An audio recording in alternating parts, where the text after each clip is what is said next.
I always said good evening there because it feels like it's been the end of an extremely long day. Thank you for bearing with us for the whole day. As is traditional at this stage, for the last panel, we like to look forward to what we're going to expect in the covered bond market over the next 12 months. To help me do that, we have the panel you see in front of me. On my far right, Peter Green, the head of public sector funding and covered bonds for Lloyds. Jacek Kubas, from the local currency and capital markets development team of the EBRD. Matthias Melns, from covered bond and SSA research, NordLB. And Daniel Rausch, representing the investors, portfolio management with Union Invest in Frankfurt. Thank you all for joining us today. Now, the very first panel of the day, Toby Fards, said that he felt that the covered bond market felt like it was a little bit like the last week of the summer holidays for the covered bond market. Daniel, is it the end of summer for you? The end of the summer, usually after summer there is autumn and then always comes, yeah, so it sounds a little bit like Game of Thrones episode number, what is it, 8? I would say everybody knows that the current environment is not something that should be considered as sustainable or even as normal. I mean, it is not. We have experienced a time of very exceptional circumstances. So definitely something changes. And if you compare then this kind of exceptional time is the sunny side of life, then obviously the autumn is coming, but I don't see winter arising, and therefore the poll in the morning with the majority of this 5 with 20 basis points of widening gives maybe a good reflection about what the market consensus is, and I would not consider that as really as a frozen area. What season is it, Matthias? I love it. I love skiing, and for that I need snow. And I would say it's not to the covered bond market. I know. But I have to say it's pretty boring. The poll, 20 basis points, is exactly what everyone predicts. So it's also my forecast. I think when you look at the supply situation in the covered bond market in the coming months, you see that we have a period of another positive net supply ahead. So that ends somewhere around March, and this is what I would say, that we need higher spreads, 20 basis points across all curves, independently if it's fund briefer or OBGs or something else, to attract investor demand and to attract such a huge investor demand to replace the demand from the ECB that is definitely nowadays lower than it was before the 15th of March this year. And I think the demand that we have at the moment in the covered bond market, reflected by the bid-to-cover ratio, expresses exactly that. When you examine the bid-to-cover ratio on a monthly basis over a longer time, you see that we have an average level somewhere around 1.8 for the broad market, and that you normally have very weak periods, investor demand somewhere around 1.5.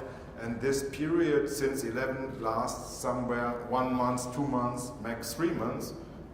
And we have exactly that level around 1.5 since March, constantly in every deal. So the demand that we observe at the moment in the order books, somewhere around 1.2, 1.3, when a deal really is flying, 1.5 is not normal. It is a weak demand, and investors are not willing to buy on this tight spread level. So I see higher spreads only caused by these technical factors, replacing demand from ECB, also investors that demand a higher risk premium that we have had for a long time in the market. So also my forecast is wider spreads until somewhere mid-March next year, and then the stabilization.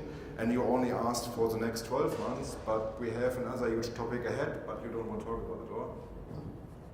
Not yet. Okay. We'll come back to that. And I also want to know, within that widening, the relative winners and losers. Let me come back to you though.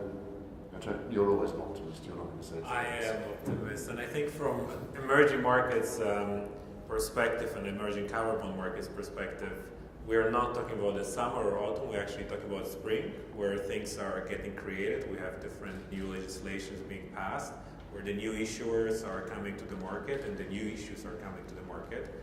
And then on the top of that, we are having our spring break in Riga on the 24th of April with the European Covered Bond Council plenary being in one of the emerging future covered bond jurisdictions. I think it is a huge indication that for the new Central Eastern European covered bond market, this is the start of the game.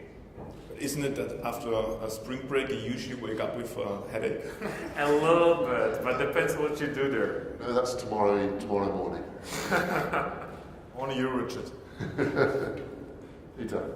Yeah, I mean, I think it's an interesting question. I think it's very easy for us to be all doom and gloom, but I guess some of the technical factors that we potentially sort of have been talked about throughout the day, and we'll cover off in this panel. So the end of QE, should actually be sort of viewed as a positive thing.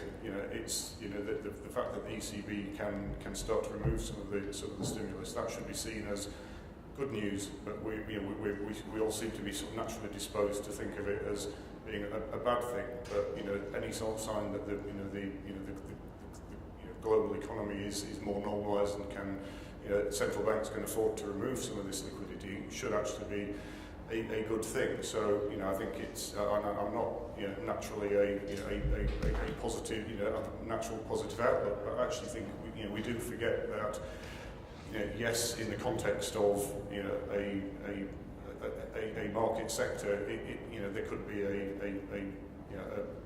change in spread environment, but I think that's reflective of the wider macro, the positives of central banks removing some of the stimulus that supported the market for so long. And actually, I think as an industry we probably have forgotten what a normalised market looks like, and that actually sort of the removal of some of this liquidity probably makes the market more more open and honest in terms of the way trades should be priced. And sort of take your point on sort of subscription levels in trades, and actually should we actually get to a mindset where the definition of a successful trade is not that it's 3 times oversubscribed. If I'm issuing a covered bond, it actually having a smaller subscription level in that trade actually suggests to me that investors are putting into that book exactly what they want to get out of the book, and that you can probably sort of feel a little bit more assurance that the investors who really want to buy the bond and hold the bond are in the book and can be allocated more accurately than if you've got a huge level of oversubscription and you've got an allocation nightmare. So I actually think market dynamics are fairly favourable, and I think there are plenty of reasons to be positive. So don't get me wrong, my prediction is only based on technical factors, and from fundamental perspective, I think the banks globally are in a much better shape than they were 12, 24, 36 months ago. And when you look on the underlying asset housing market, although we always have discussion, do we have a hot market somewhere, maybe north of Munich, wherever north is, I don't see any threat from any housing market at the moment. So the fundamental data really look good. It's just, from analyst perspective, it's just a question of market techniques. We need to find new equilibrium, and I see the equilibrium somewhere around 20 basis points higher. And that's it. Nothing about I think black at the moment. I do think it's something that was mentioned earlier. There is an interesting sort of technical on. I do actually think there's a cap to how far covered bond spreads can widen if they're going to widen.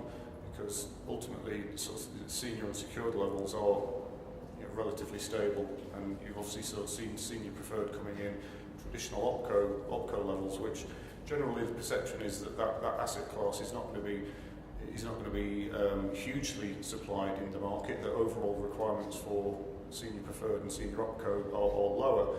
But I think if we see too much of a widening in covered bond spreads, then covered bonds become less attractive as an issuing issuing vehicles. So you actually go, issuers would actually start going into the senior unsecured market.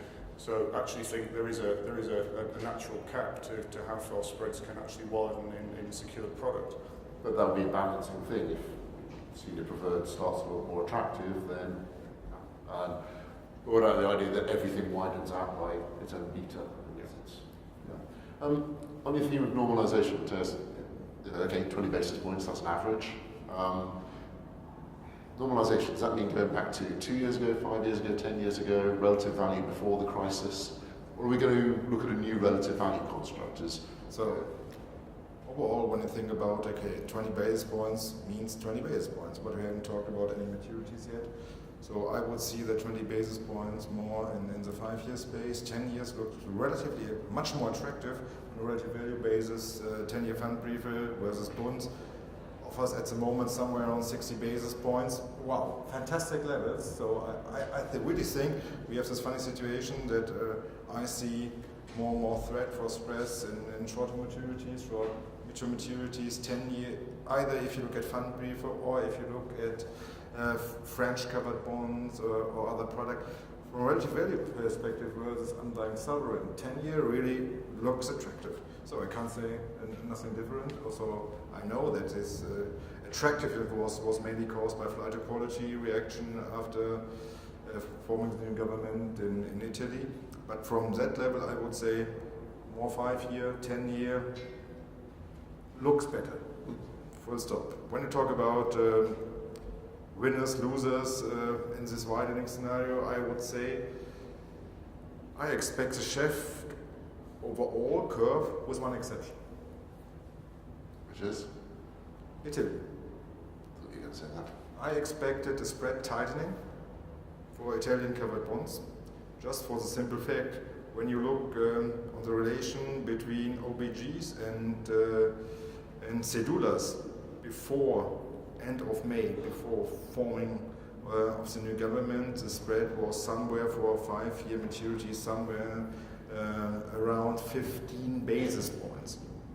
And the spread has widened because of the political spillover effects from PTP on OBG, which is completely normal reaction, and I would say to 60 basis points. So, and as I expect that all the noise that we see at the moment in Italy and all the smoke will end in the end somewhere that they find a result which everyone can live. Rome and Brussels, that means that we have a stable household for 19, that Italy is not leaving the EU, that the Italian government is not demanding for more than 3%, that is what we expected, that after that, when all the noise is maybe not so much noise anymore, and if the smoke is gone, we expect not a complete normalization,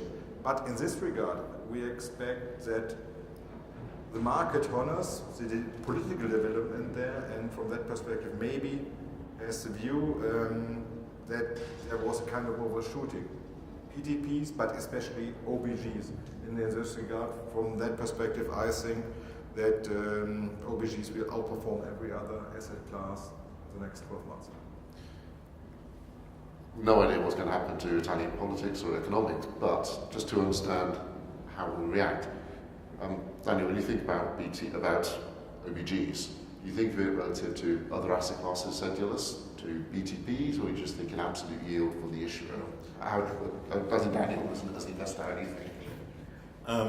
It's depending on the specific portfolio we are looking at, and the majority of the portfolios are still euro aggregate oriented mandates, and therefore I would doubt that OBG has a higher performance potential than the BTP. Assume that is happening what you just referred to. So definitely, then the BTP would be the better place to do so. Exactly. And this ends up with the natural question about what is like a sensible spread between an OBG and a BTP. I mean, it's like we had it in the it ended up, I think, in in the max times it was minus 100, 120 around that. So and definitely that's too much. And if you look then in a narrow space, rather than dedicated covered bond mandates, then they would still, but this is due to our internal view about Italy. On the short-term horizon towards the year end, I would say I would agree with this kind of view, but I think the market, I mean, all the upcoming events are, as of now, everybody's looking at the end of September. Is more or less a non-event because we had several remarks from the political landscape.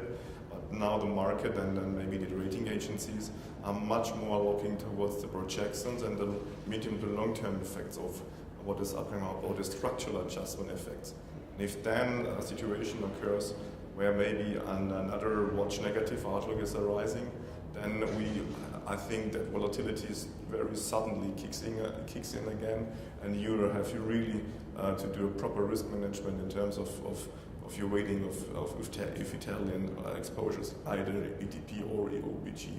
And if that's for the longer term horizon, I would rather be, as of now, at least at the sidelines. Okay. I should say we have a polling question on the app. I know some of you voted already on it. Please tell us on the question what your biggest concerns are about the next 12 months. Maybe what your biggest hopes are as well, but your biggest concerns. Before we get, okay, we have a direct spread widening, okay.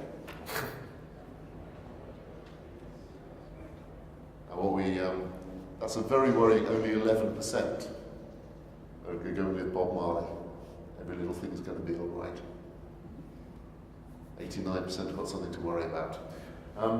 Peter, you've got something fairly obvious to worry about. Sorry, I have to bring it up. Sorry, Brexit. What can you say about what you think the transition's going to be? Don't tell me what you think about the Chequers plan or whatever. But I think I can sort of talk in terms of, I guess, how do I think it's from a market's perspective, how's it going to impact us? And I think at the moment, there's clearly uncertainty around what Brexit will look like, and I think there's knock-on uncertainty around what that means in terms of the valuation of UK risk, both across products. Now, I guess that there are potential regulatory sort of changes or regulatory impacts for the UK, UK coming out of the EU, but certainly from the analysis that I've seen, there are decent precedent examples of other jurisdictions whose regulatory treatment for LCR purposes and such like is lower than the current UK treatment. So, but those jurisdictions continue to receive a very favourable audience from European covered bond investors. So, certainly from I would expect the treatment of UK covered bonds to be no worse than the current sort of status of Canadian covered bonds, but probably still a positive or a favourable treatment versus an Australian covered bond. So I'll just clarify that's because of the G10. G10, so the ECB repo eligibility sort of criteria. So I think that there's again there's plenty of reasons to be optimistic about the ability of UK issuers to continue to access the European covered bond market. The European covered bond market continues to be the deepest pool of liquidity in that format. So we certainly want to have that access to the market. We've seen a decent uptick in sterling supply, so that does act as I guess a balancing item, maybe a sort of stabilising item. That the pricing available to us in sterling is today far more competitive than we could raise in the European market. But clearly there's a there's an uncertainty premium that UK credits do need to pay. Is it particularly fairly valued given the credit quality of the underlying UK bank credits, or the quality of the assets in the covered bond programme?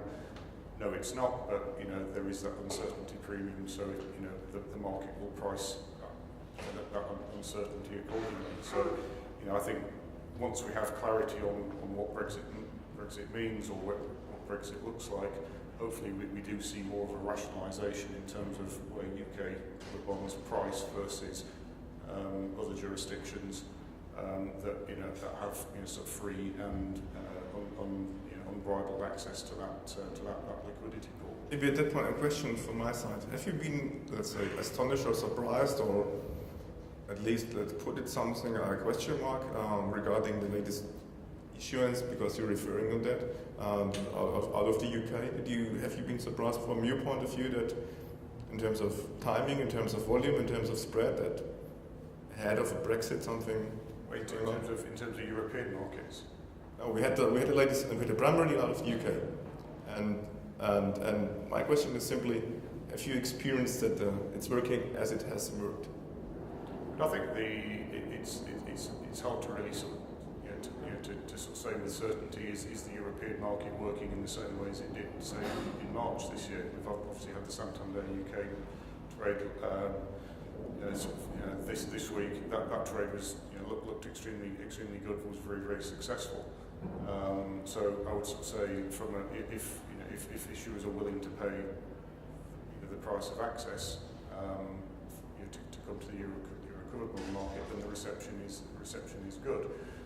I think we continue. I don't think we've been surprised by the market reaction or the relative market access. But I just think the execution certainty is better in other markets than it is in Europe right now. I think there's far better execution certainty in the sterling covered bond market than maybe in the European market. But I would expect that to change. I don't think I'm surprised by what is going on. It's uncertainty brings caution. Can I ask the flip side of that question? Presumably you own lots of euro covered bonds for your liquidity book. Do you know what the treatment's going to be for a UK bank investor? I wouldn't think I don't think there's any major impacts. Certainly nothing that I've read about. I do think that obviously any sort of changes in the covered bond framework, I think we would probably expect that to be sort of tracked through into the UK framework. But that's speculative. There's no guarantees that will happen. But I don't sort of see any reasons at this sort of stage why there would be any change in how the UK treats European covered bonds. Okay, tentatively reassuring. Matthias, do you agree? Of course, certainly yes. I just want to add some color that I had at the beginning of the week when Sandro hits the screen. And I have had several chats with, especially, have to say, smaller bank treasuries. And they were asking, okay, what happened after March 19? What is the regulatory treatment of UK covered bonds, and what could we expect on that? Although nearly every analyst since the covered bond has published several papers on the topic, that shows me that investors, especially bank treasuries, are still concerned not about the quality. There's no doubt about the quality, about the issue or the collateral. It's just about the regulatory treatment. From that perspective, I would see that UK covered bonds will treat over time, when we don't have something additional guidelines after March 19, treat somewhere similar where they trade at the moment on Canadian levels, and yet UK issuers have normal access to the euro market as they have at the moment, as they had in the past, and that they will have in the future. So no doubt about it. Maybe they have to pay some regulatory costs, risk rate 20% and level 2A instead of level 1, but that's it. That's what the Canadian also have to pay. So we've got a couple of basis points, kind of. Yeah, some basis points from the Brexit, but that's it. Okay. I think we could. You could. I don't disagree, but I think you could argue that those basis points are already being paid. If we looked at the recent UOB 5-year covered bond to the Santander UK 5-year covered bond, one came at +7, one came at +10. The treatment of Santander's trade is more favourable in terms of the regulatory treatment. So there is already that premium being paid. So I would argue that come a time of clarity, we should actually see UK covered bond spreads actually normalise in the context of similar issues with similar regulatory treatment. Can we move on to emerging markets covered bonds? I know it's a subject very dear to your heart, very dear to my heart. But we've been promising a lot for a long time. Too many bonds yet. I wouldn't say so, but I think it would be a hard move now from Brexit to the emerging market discussion. But a few years ago, I think it was 3 or 4 years ago, we started at those conferences having the panels on emerging markets. And I remember there was a Polish panel, and we're all saying, oh, there will be legislation coming up, but there were no issues, nothing was happening. If you look at what has happened in the Polish market in the past 15 months, we had the issuers that came with 500 million euro benchmark issues under the new legislation. We have some that at the sub-benchmark would come back 300 million euro. So things are moving, and they're not moving only in Poland, but also in other countries. We work on the reform in Slovakia with the Ministry of Finance and the National Bank. And the new law was adopted January this year, and quite recently Slovenská sportovna, there's the subsidiary, did a cover bond, 300 million euro.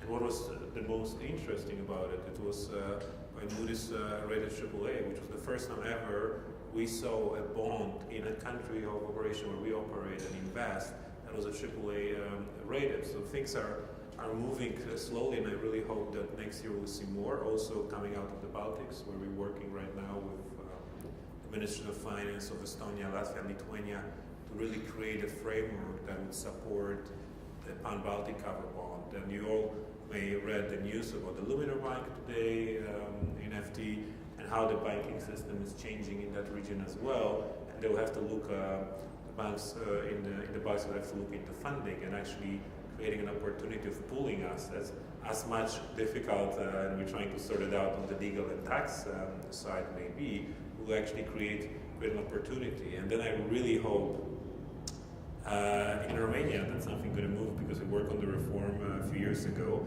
and hasn't been a cover bond coming to the market. But I would really like to see in the next months something happening there as well. So would I have worked on that one myself? That's one of our great hopes for the next year. Help us out here. How would you think about the value of a cover bond from one of these new jurisdictions? Poland, okay, that's clear. We have pricing now, pricing points. But Romanian cover bond. Maybe either of you. Yeah, fine. At the starting point of our, let's say, analysis, and that's the starting point also of being then part of the research universe, is to try to estimate a potential issuance volume, because that's one of the lessons learned.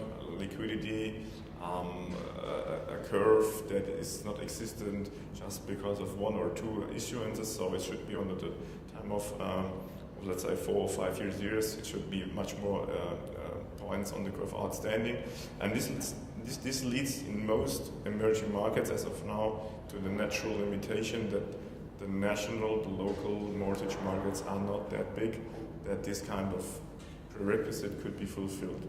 And therefore, attaching a value on that, we don't even go further at that point, because this kind of essential prerequisite isn't fulfilled.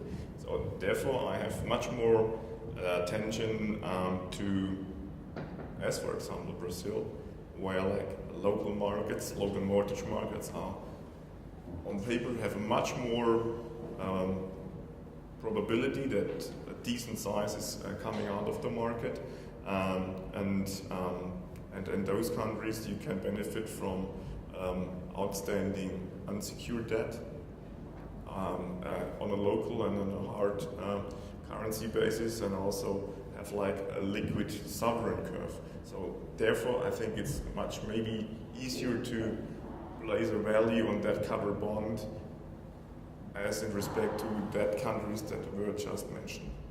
On our side, as an investor, we invested in the last 2 years around 610 million euro in let's cover bonds coming out of Poland, Hungary, Slovakia, Turkey, and Greece. And indeed, this is something that we really promote as also a value to the reform work we do in those jurisdictions. And of course, we are a bit special animal being international financial institutions, but we look at the investment side from the market perspective. And I really think even on the mortgage side, there is a potential to build those mortgage books and actually issue bigger sizes tickets and come towards the better liquidity in the secondary market. And that's why, for example, the Baltic project, where if a covered bond is issued just in Estonia or just in Latvia or just in Lithuania, it will not reach the size that you mentioned. But if you're able to cross-border pool the assets to actually create a cover pool for something bigger, and then we have a banking groups in those 3 countries that are the same, and they operate through branches in Estonia, in Lithuania and Latvia, but for example are based in Estonia. I think there is a chance to increase that. Of course, you cannot compare to Brazil, but there is still a scope for the size. I think we have at the moment really some exciting projects in the covered bond market.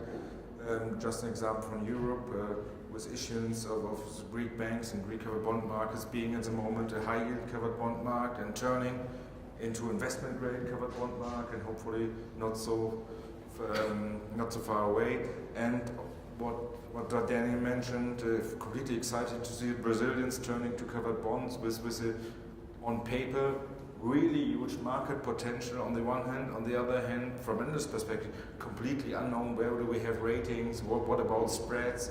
Should that really comes into place, and we see issuance activities not only in Brazilian reais but in euro, US dollar, we have a complete new market segment. Low rated covered bonds, investment grade category, but in size, and maybe really triple digit spread somewhere. That is really exciting. And moving away from America to Asia, with the efforts in Malaysia to do some covered bond issuance activity, first maybe in a structured way, and then based on the legislation. I think there's so many interesting projects going on, and I'm really curious to see. And lucky me, I'm being part of the process at the moment. So I'm really looking forward to that. I think we have exciting times ahead in terms of emerging markets issuance activity in the future, also in benchmark size, and it gives us completely new opportunities for investors, maybe also for new investor groups, away from this traditional covered bond investors focusing on at least AA products, and where you have a higher variety, you need more analyst work, and that's good for me. I think, if I can jump on this, we asked the question, what's the biggest worry for the market next years, but we could also think about opportunities and then look at also the covered bond directive, because as much as we can discuss, and we did for the whole day today, it's also an opportunity for the new covered bond jurisdictions to open the door to upgrade their legislation, actually create a framework.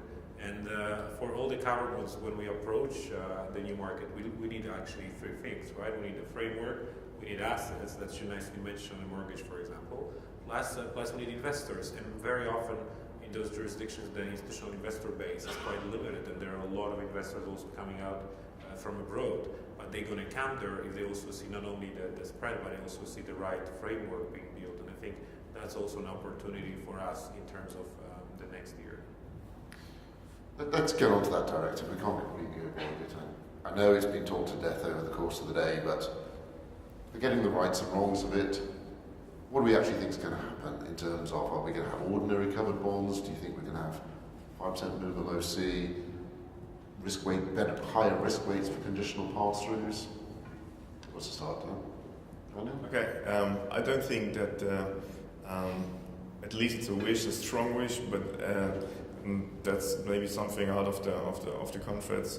I mean, a little bit stunning is, in my impression, the entire community has the same wish, and is a little bit of struggling into putting this kind of common wish into a kind of a completely agreeable wording. That's maybe the tricky part as of now. And as far as I am aware, and this would include ourselves, this looking for a proposal of the split into different artificial asset classes is definitely not welcomed, and therefore I would assume that this is not going to survive the entire process. Okay, it's not what you want. What do you think will happen? So I also see that we don't get ordinary covered bonds and then something else. But what I really expect is that we get covered bonds as an asset class where you refinance traditional covered bonds as you ever refinanced mortgages and public sector on the one hand, and that you have ESNs using covered bond techniques and refinance something. Do you think ESNs will be in? I think so. When you look from the perspective of the EU Commission, is exactly what they want. They want to have a relatively cheap funding source for refinancing, infrastructure, SME, all these things. And if I were the EU Commission, I would introduce that. And when you talk to single issuers who are specialized exactly in these business areas, I think there is a need for a product like ESN, independent if you call it ESN or something different, but that offers the opportunity to lower exactly their funding cost. And I can understand why some stakeholders of the traditional covered bond market don't like the idea, but I think that this will be coming in the future. Okay. Yeah, check. I know that some countries of operation, EBRD countries of operation, had some strong opinions, expressed them. Yes, I think so. On the directive, I hope we'll see the directive next year, which will be quite significant step because it will be also 250th anniversary first fund brief. So it's nice that we are renovating a bit, or at least trying to regulate something that has been on the market for so far 249 years. I think we need something which is called a cover bond. Absolutely agree. But we also need to use or start thinking about using this technique for other assets, and I'm not saying to brand those assets as covered bonds, but as a European secured note or any other name. And for us, it is also really important because in many of the emerging markets, indeed the mortgage market may be not there yet to be a cover pool for a covered bond, but there are so many other receivables. There are leasing companies that need funding, auto loans, credit cards, that you could actually use a technique to increase their funding availability, and using something that, like European secured note, also maybe for some of the infrastructure project, would be very beneficial for the emerging market. But I agree that this is something branded separately from covered bond, for sure. And then what I also like to see much more is green assets and green covered bonds, not as a trend, but as a reality. Outside the scope of the directive. One very technical one on the directive though.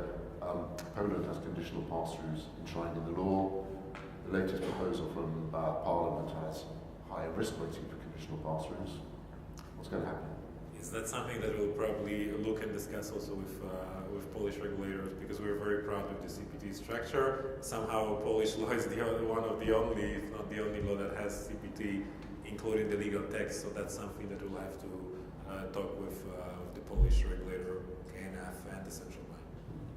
Peter, Brexit notwithstanding, something's going to happen, something's going to get passed, it is going to upgrade. Is that going to be reflected in UK practice? Certainly, from the research I've sort of seen, I think currently the current UK covered bond framework holds up pretty well versus the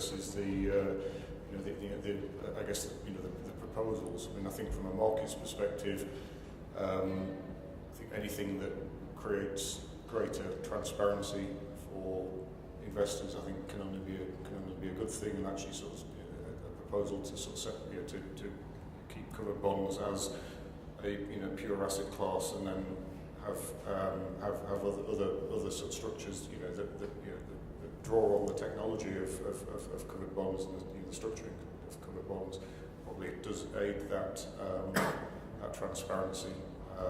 So yeah, I think it can only be a good thing. But certainly from where we sit today, I'm not expecting any sort of major sort of changes from the UK. Things like the 100, I know British covered bonds are very well structured, they tick most of the boxes in the EBA, but things like the 180-day liquidity rule, for example, isn't in there. Do you envisage changing the rules because the directive asks for it, even after Brexit? It's not something that I've sort of spent a lot of time sort of looking at or thinking about, but certainly. I'm asking you about two big unknowns there, Brexit and Brexit. Yeah. Okay. We have almost run out of time. I'm going to give an opportunity before I ask my last question. Do we have any questions or comments from the audience? No, I guess that was going to be the case with beers waiting. The beers are cold up there. Before we get to it though, can I ask my final question? One thing over the next 12 months that we haven't spoken about that's out there, some black swan event that's going to happen. What's your prediction? A blockchained covered bond transaction in the benchmark format. Fearing DCM people of collapsing margins. Collapsing DCM margins and blockchain. Yes. Exit from Brexit and That's not exactly the black swan, we know it's happening. exit from Brexit and for this outperformance of UK covered bonds versus peers. UK covered bonds, okay. I'm going to take a moderator's right. I think there's going to be a contract law ESM outside legislation. I would like to finally see a covered bond coming out of Romania that we can also invest into, and also I'd like to see all of you in Riga on the 24th of April. It's obviously sort of topical in the UK, but I think more cross-jurisdictional covered bonds with start to reference the risk-free rate, so benchmark transition. Sonia. Sonia, obviously, I guess we've sort of seen some notes in the US, but on SOFA, I think we'll start to see those reference benchmarks added into a wider degree of assets over the course of the next 12 months. Great. Thank you very much, everyone. You heard all those predictions here first. Before I ask you to thank the panel, a couple of small housekeeping points. The most important one of all, the drinks are upstairs where we had lunch today, up at the top and down the corridor there. A couple of small points from my side. Euromoney have recently spent a lot of time putting together a very nice microsite for covered bonds. A lot of the videos that you've been seeing being recorded out there, panels, some of the articles, details about future events are on that microsite. Please take a look at the website, it's great. Please give feedback on what kind of content you'd like to see on there. We'd really appreciate that feedback. And I'd like to say a couple of thank yous. First of all, to all of these sponsors. We really appreciate the ongoing support. The founding sponsors are the people who've been here for 16 years now, sponsoring this event, which is an incredible continuity with everything that's changed. And then the final thing I'd like you, in addition to thanking my panel, I'd like to thank all of the Euromoney team, particularly Emma Summers, who's been programming this event. Programming this event, going to try and come up with an entire day of interesting things on covered bonds, and managing investment banks wanting to talk about the same thing, and speakers dropping out. I know it's been an absolute nightmare. Any feedback on next year's programme or the Singapore programme, please do Emma. We'll just thank her. And thanking Emma and thanking my panellists. Let's go and have a drink.